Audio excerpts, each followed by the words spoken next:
Mechanic Rocky movie ఎలా ఉందంటే బాగుంది. నాకైతే నచ్చింది.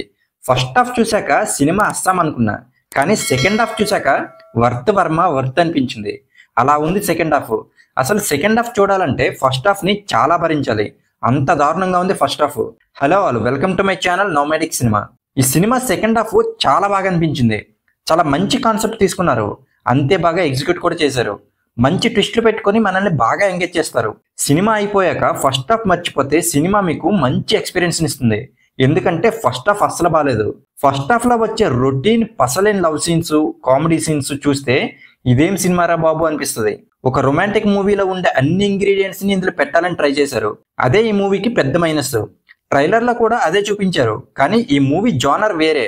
అది సెకండ్ హాఫ్ లో తెలుస్తుంది. అంత మంచి సెకండ్ హాఫ్ పెట్టుకొని ఫస్ట్ హాఫ్ ని అంత దారుణంగా ఎలా తీయాలనిపించిందో, అంటే కావాలని ఎవరో ఈ ఫస్ట్ హాఫ్ ని చేంజ్ చేశారనిపిస్తుంది.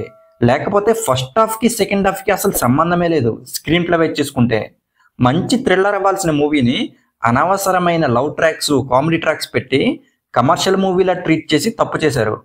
పోనీ అవేమైనా వర్కౌట్ అయ్యాయా అంటే అది లేదు. ఇంకా విశ్వక్సేన్ గారు ఎప్పట్లానే బాగానే చేశారు. తనకి ఏ రోల్ ఇచ్చినా బాగానే చేస్తారు. ఈ మూవీలో కూడా తన యాక్టింగ్ చాలా బాగుంది. ఇంకా మీనాక్షి చౌదరి అండ్ శ్రద్ధ శ్రీనాథ్ కి చాలా మంచి రోల్స్ వచ్చాయి. ఇద్దరు కూడా బాగానే చేశారు. మెయిన్ గా Shraddha Srinath. Jakes Vijay songs below average ఉంటే బీజిఎం మాత్రం పర్లేదు, బాగానే ఉంది. మరీ సరిపోదా శనివారం మూవీ రేంజ్ బీజిఎం అయితే కాదు. ఇంకా డైరెక్టర్ రవితేజ ముళ్ళుపూడి చాలా మంచి పాయింట్ తీసుకున్నారు. సెకండ్ హాఫ్ ని చాలా బాగా రాసుకొని మనల్ని బాగా ఎంగేజ్ చేశారు. కానీ ఫస్ట్ హాఫ్ విషయంలో చాలా పెద్ద మిస్టేక్ చేశారు. అది కానీ అట్లీస్ట్ యావరేజ్ గా ఉండి ఉంటే సినిమా రేంజ్ నెక్స్ట్ లెవెల్ ఉండేది. ఇంకా ఓవరాల్ గా మూవీ గురించి చెప్పాలంటే ఫస్ట్ హాఫ్ ని భరిస్తే అద్దిరిపోయే సెకండ్ హాఫ్ వస్తుంది. దానితో మనకి పైసా వసూలు సినిమా అనిపిస్తుంది.